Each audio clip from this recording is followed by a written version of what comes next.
The views and opinions expressed on any program are those of the producers and/or the persons appearing on the program and do not necessarily reflect the views and opinions of FRC Media, Bristol Community College, or the City of Fall River.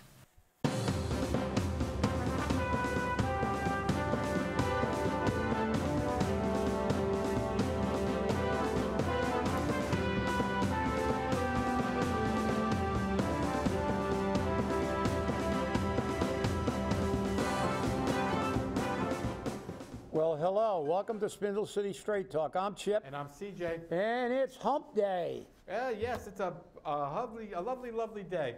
And the first announcement we have to make is, who are the mayoral candidates going to be? The official, not write-ins. Right. These are the official candidates. As of 5 p.m.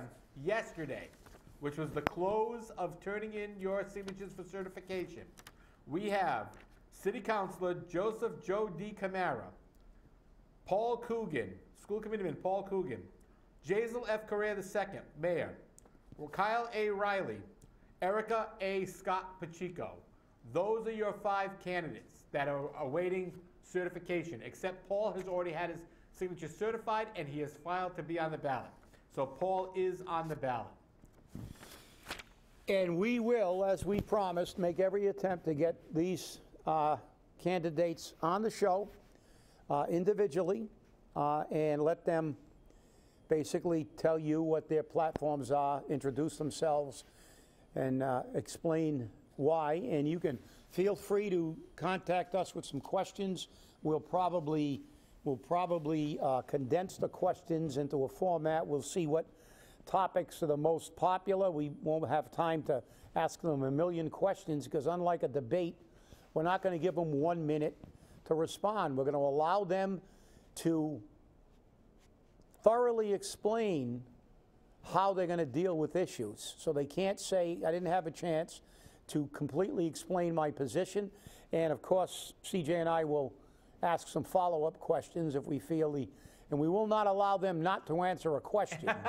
This is not the Senate or the House. We will not allow them not to answer a question. There will be no taking the fifth. There will be no pleading. Yeah, no pleading of the fifth. So hopefully we can get them all on, and who knows, if we get them on expeditiously, we may be able to get them on for a second visit, you know, based on how the campaigns are running out. And I'm looking forward to this campaign because it's going to be helter-skelter here because there is no final election. This is it. And the vote is being split 5 ways. Yep. So it's going to be, you know, every vote, your vote always counts. But in an election like this, it counts a heck of a lot more. That's for sure. So those are our candidates. And well, while we're on the candidates, you know, because you and I just got the information a few moments ago. It had been going around that Paul Coogan, and I'm guilty because I thought the same thing, because I thought that the retirement law said you could only work so many hours and earn so much money. But we have found out, I have found out today, and Chip has found out today, that that doesn't apply to elected officials. Providing they've been out of a job, they've been in retirement for 1 year, they can earn as much money as they want, and they can serve full-time as any elected office. So they are able to work and collect their full pension and collect their full salary. Talk about double dipping. Well, I'm glad you mentioned that because then we can segue into the why that they get to do this when the average working stiff can't. Right.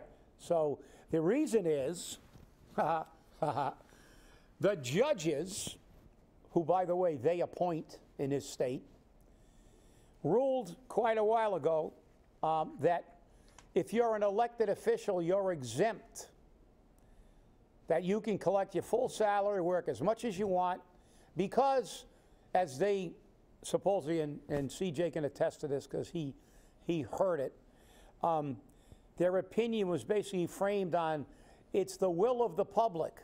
Isn't it an irony that when the will of the public wanted to have term limits, that those same judges that were appointed by those same politicians and who they allowed to get their full pay and work full-time, ruled that we can't apply term limits, that we have to have a constitutional convention in order to change. And here we go again. The average stiff gets stomped on, gets his brains beat out.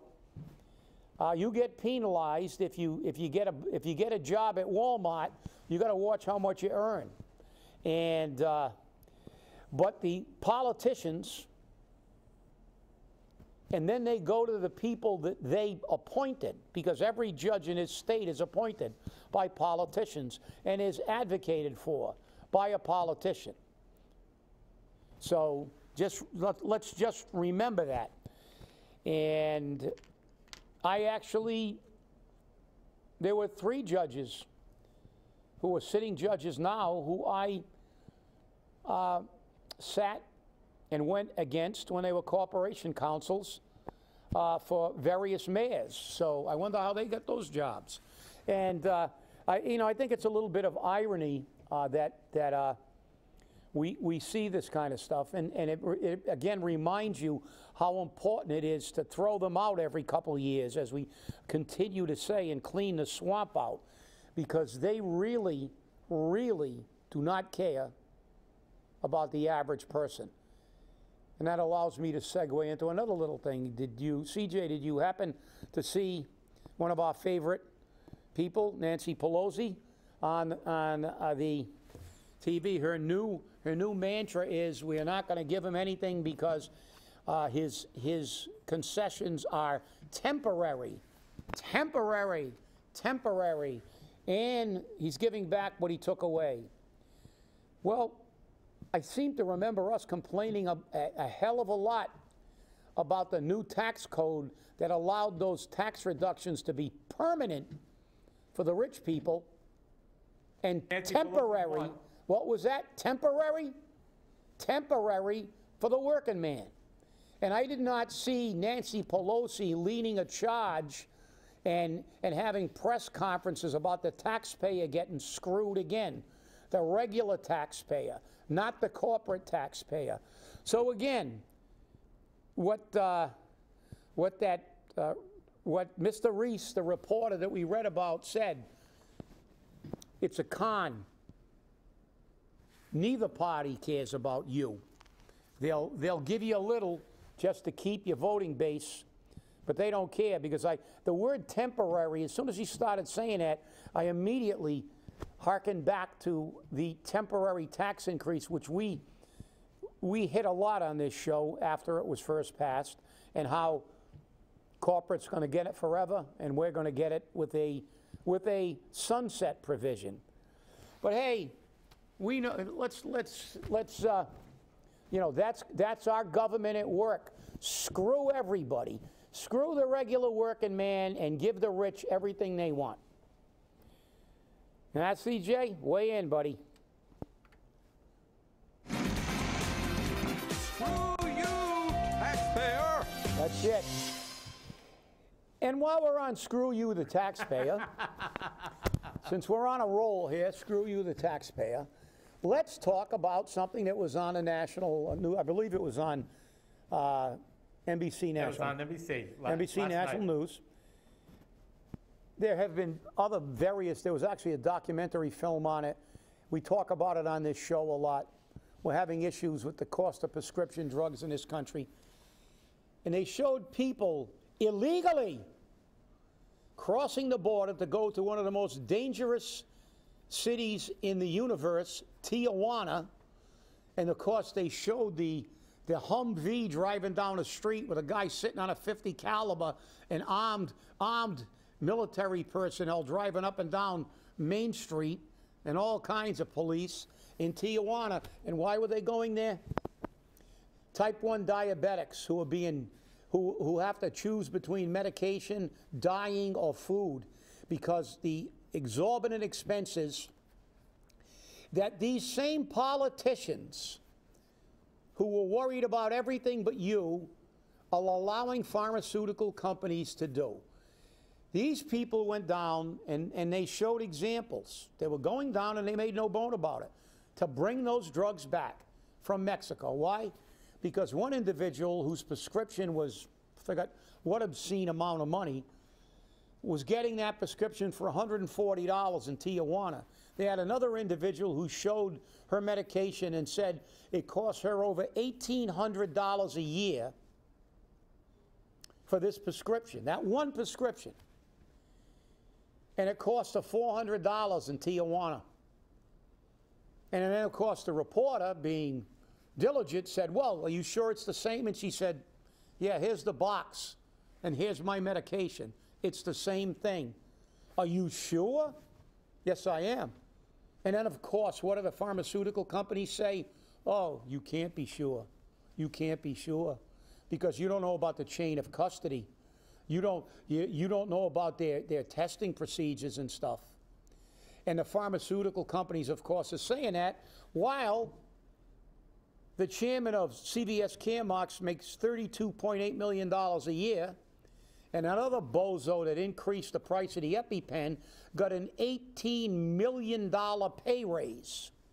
That's right. I said $18 million. And of course, Daddy's a senator too. And he was part of the hearing.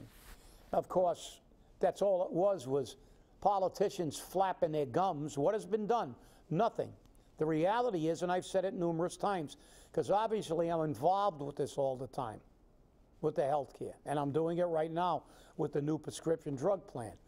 You can get your drugs that are made in America anywhere else on the planet Earth cheaper than you can buy them in the United States. And as far as the chain of custody, that is absolute BS.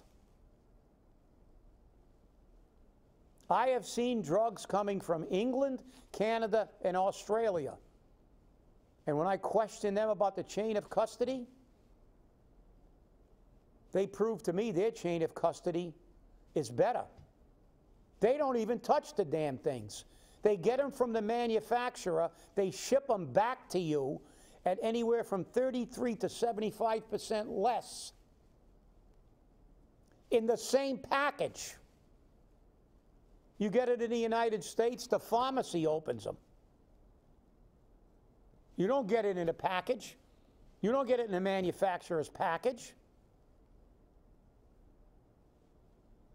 There's more possibility of tampering with your drugs in the United States or a medication error here. How many times has pharmacy given you the wrong pills? They've done it to me more than once. Where's our Congress? Where's our Senate? We've been talking about this for years. Type 1 diabetics, like CJ, they're being victimized and abused by a corrupt system, corrupted by money. Do you think the $32.8 million CEO of CVS Caremark cares about how many millions he greases senators and congressmen? I don't think so. Just so people have an idea of how much money is spent on diabetic supplies in the United States. From my explanation of benefits, the year-end explanation of benefits, over $44,000 was spent on insulin. Be bankrupt. You'd be dead. Yeah. Because you couldn't take it. Right, and actually there was a death recently of a diabetic who was rationing his exactly. insulin. And actually one of the people on that documentary was talking about how they tried to ration, they try to save a little bit because it's so damn expensive. But these are Americans dying. We're worried about all these people that are traipsing up here trying to get into this country illegally, and we're allowing American citizens, people who work their entire lives, people who are on fixed incomes, people who have to work 3 jobs just to afford the medications and still can't afford them, while these pharmaceutical companies are making massive profits. No human being on this planet, whether it's a baseball player or a CEO or a football player, deserves $32 million a year. There's something wrong with the system. And as a matter of fact, I've got a I've got a poster. I'm going to have to bring it into the next show. Please remind me. It was put out right after 9/11, and it was one of the greatest examples. And it was a picture of a nurse, a firefighter, a police officer, and they had their salaries attached to them. And then next to them they had baseball player, football player, movie star. What do they contribute? These people put their lives on the line, contribute to society, and they're making peanuts. Not that I begrudge them money, but there's nobody worth $32.8 million. Nobody. And you can't convince me there is. Unless you develop a cure for cancer, and then they can give you a $32 million bonus. They can give you a $1 billion bonus if you find a cure to cancer, because you'll be saving billions. But it just drives me absolutely bananas when I see this kind of stuff. And people are walking around with their heads so far up their derriere, they just don't pay attention. How can you leave these clowns in office? How can you vote for these people? They're nothing more than P.T. Barnum, and he was right when he said there's a sucker born every day. Yep, because there is. Yep. Well, we got information in. Okay. A letter from Mike Sullivan, who is the director of the Office of Campaign Political Finance, sent an email out to all the candidates running for office. It is my understanding that you have filed nomination papers to run for mayor of Fall River on March 12, 2019. To ensure that every candidate has a clear understanding of the campaign finance law, I have arranged a time to meet with each candidate, each treasurer, and up to 5 of your campaign workers. Each meeting is scheduled for 45 to 60 minutes. This will be the time to ask any questions you may have about the campaign finance law. OCPF's Director of Auditing, Shane Slater, will also attend the meeting. Accordingly, I have arranged for the use of the City Council Conference Room at One Government Center in Fall River. The room may be accessed through the City Clerk or City Council's office on the 2nd floor. The date for all meetings is next Tuesday, January 29th. Mr. Joe Camara's meeting time is 9:30 in the morning. Paul Coogan's time is 10:30 in the morning. Jason Correa's time is 11:30 in the morning. Kyle Riley's time is 1:45 in the afternoon. And Erica Scott Pacheco's time is 2:45 in the afternoon. Please confirm your attendance by replying. The meeting times are not able to be rescheduled, so they can't reschedule these. Should you contact another candidate to switch times, please let me know. I look forward to meeting you.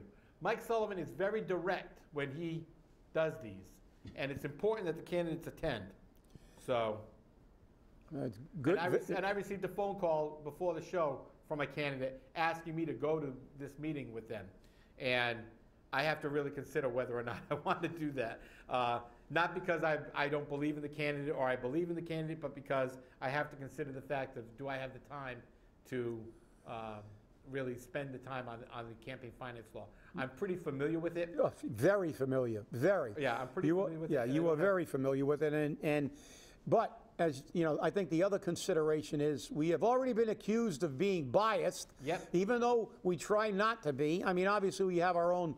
We can vote for who we want, but we will allow every candidate, and we will ask them questions, and we're not gonna softball anybody, and we don't do it in our debates. We never did it, and we won't do it on the show. But just as a clarification, I know you got some heat because we wouldn't allow a write-in candidate to be on the show. Correct. Well, unless you're a candidate, a formal candidate, we really can't do that because theoretically, everybody that lives in the city of Fall River could be a write-in candidate, because you could just go down to the voting and write your own name in. So therefore, you want airtime. The reality is, as the democratic process does have its limitations, and I think in an election this important, when we only have one shot, we're not going to have a primary and then be able to have another month or so to digest this individual's You know, we're on a limited time frame, and so are the voters. And when we talk about voting, be an educated voter. When I keep saying throw them all out, I don't mean throw them all out and get another monkey in there. You know, we don't need another bozo in there. And that's one of the problems we're seeing. As I said, one of the, you know, a friend of mine who's a political, who follows politics very closely, we had that debate, and he said, well, we keep putting in the same kind of people. Well, you're right. We will for a time. But if the majority of public keeps throwing them out on a regular basis, people who want to make a career in politics will no longer run because they know it's not going to be a permanent job. And now I segue into something I've been holding for like 4 shows, and I gotta do this because this is another one to show what we elect. This is it. Representative Jennifer Waxman replaces the MIA flag with a transgender flag. Now, yesterday, Jennifer Waxman, Virginia, 10th District, was sworn into Congress. It is typical for members of Congress to display 3 flags, the American flag, their state flag, and the POW-MIA flag. Jennifer Waxman replaced the last flag with a transgender flag. And then in parentheses, whoever authored this said, who knew such a thing existed? If you have any interest, continue to read. I no longer have any interest because you know something? If she wants to fly a transgender flag or a you know, I love molasses flag in her office, she can hang anything she wants. But it really bothers me that someone that's going to Congress takes down a flag that is in honor of all those men who were POWs, prisoners of war, and suffered horrific conditions under most chances, and the people who are still missing in action, whose remains may never come back to their families. And sometimes they come back 40 or 50 years later. The suffering of those families and their contribution to the United States to be cast aside by this bonehead just speaks to where our society has devolved to. This is what we've got in Congress. Everybody's more important than the men who die and women who die for their nation. Everything's more important than the taxpayer. It's more important to have a place where people can use illegal drugs paid for by the taxpayers rather than attempting to spend that money to make these people into productive citizens. And that came from a good friend of mine. That's not mine. But he had a very good point. And I'll tell you what, this really disturbs me. This really disturbs me. She wants to hang a well, I don't think there's a limitation on the number of flags you can have in your office if you're a congressman. But to take down that flag, why don't you take down the state of West Virginia's flag? Throw it in a barrel, burn it, step on it, defecate on it. Because that's what you're a despicable and pathetic human being, in my opinion. Okay, I got that one. I've been waiting. Well, it's funny you should mention that, though, because the Supreme Court of the United States just ruled, pending further review, that President Trump's ban on transgendered people in the military stands. And it's going down to the appeals court because they're saying it's a constitutional discrimination, which will bring it right back to the Supreme Court of the United States eventually. And most reporters feel the same way, that it will be upheld by the Supreme Court when it comes back. But right now, that ban is being upheld. And it's causing some arguments amongst the LGBTQ community and the transgender community and the military, everyone's got to, you know, and everyone has a position, and that's fine. Yeah, well. But you know, the thing is that the one thing that you need in the military, and I don't care if you're gay, straight, you know, you have a thing for squirrels, whatever the case may be. Okay. The one thing that's needed in the military is order. You've got to have order. And if that order is put in question or is in any way, you know, taken down or taken apart, then the military can't function. And if I'm wrong, Chip, please correct me. You know? Well, no, not only prejudicial to good order, but you know, look, we look at equality, but you know, and everybody should have equal rights to a degree. But there are certain things, just like there are certain jobs, as we said with the mayor, there are certain jobs where perception is as important as performance. You can't be head of a daycare center if you're being charged with child molestation. But transgender is an issue in the military. The reality is that they have a separate organization for males and females. When they, and there's a reason for that. There's a reason for that. That's why so far the lifting the limitation for allowing women in combat roles, even though I've got a great letter from a retired Major General about why it shouldn't happen, and I agree, but everybody's entitled to their opinion, but why they are not allowed in special operations units yet. Because special operations has to operate under very extreme conditions, many times behind enemy lines. You can't get any kind of support. And the reality is that where are they going to assign them? They're going to allow him, and as you said, the military is different. In the military, there's a chain of command. You don't get to give the general an order. When you're a private, the general comes walking by and tells you to do something. You go, no, I want to do it this way. Well, and if you don't do that, there goes the military's ability. You're looking at, we talked about the fire department and prejudicial to good order.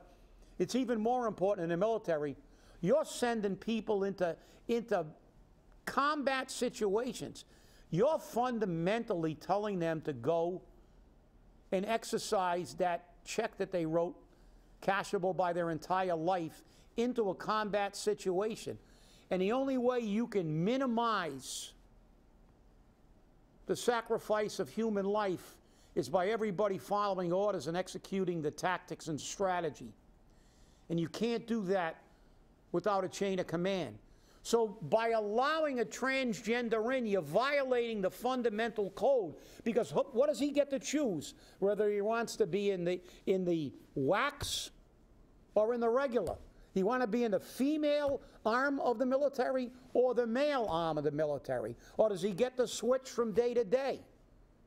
You can't do that in the military. I'm sorry. You can have your own opinion, but that is absolutely flies in the face of our ability to have a fighting unit. You can't have a military where everybody does what they want. The military is not a democracy. That's why court-martials are not like regular trials. Well, it's always something, that's for sure. Well, everybody have a good one. We'll see you on Friday. Yep, and we're going to keep following this information, and we'll see where these candidates go, because it's going to be happening, and we'll put them together on the show as soon as we can. Absolutely. And remember, if you need any drugs, go to Tijuana. And you can send us questions online or send them to us via email. Thanks for watching. Have a great day.